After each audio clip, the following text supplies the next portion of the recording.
Let's suppose that you were able every night to dream any dream you wanted to dream. And you would naturally, as you began on this adventure of dreams, you would fulfill all your wishes. You would have every kind of pleasure, see.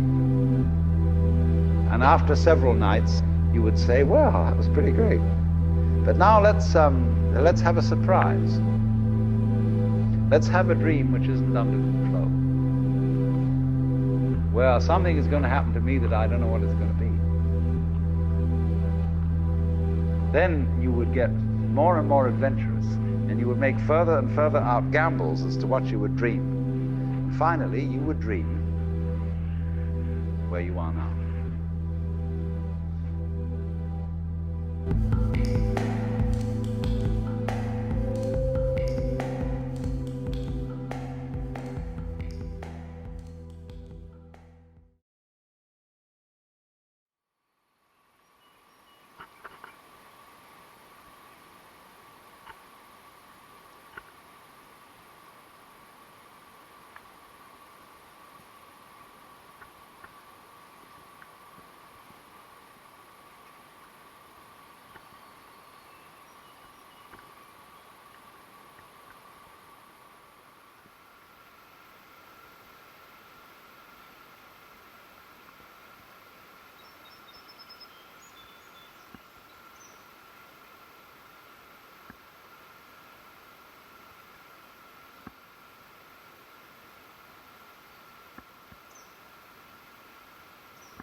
You're trying to understand it from the realm of the mind.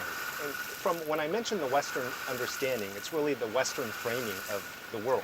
In the Western framing of the world, this is me and this is not me, and I'm trying to understand me by looking at the things that are not me. So if you're looking at trying to understand how things happen in science, and how can what we observe in science create the experience of the awareness of that which we're aware of, which is the hard problem of consciousness, right? What that relationship is. The quality, the feeling, the inner experience.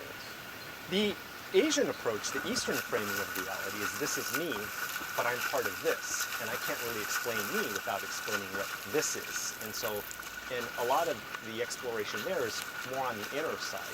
So really looking at how things are, what are the forces that are motivating action, and what are the feelings, and how do I know what I know? And so arguably most of the things that we're talking about in terms of you're trying to know, quote and unquote, are an intellectual knowing, which are very different from an experiential knowing. Like right now we're sitting here and we're in this conversation right now and we're talking about consciousness, but there's also the sound of the water here that you're aware of. And that awareness is a different kind of knowing.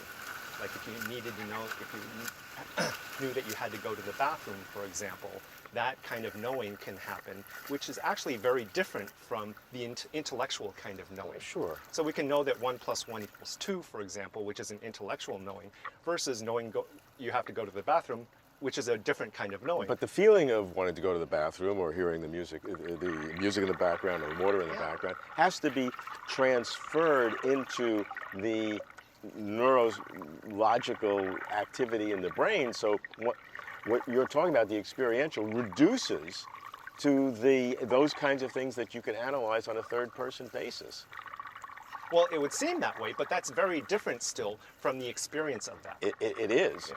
But the question is is that experience real, veridical, as they say? Is that true, or is that just sort of a frothy emotion that we have and has no capacity to understand reality of how it's happening analytically? Well, you can understand things from an intellectual knowing. Obviously, we do science, we observe nature, we build a mentally constructed model of nature, and then we act from that, and we create ideas, mathematics, science,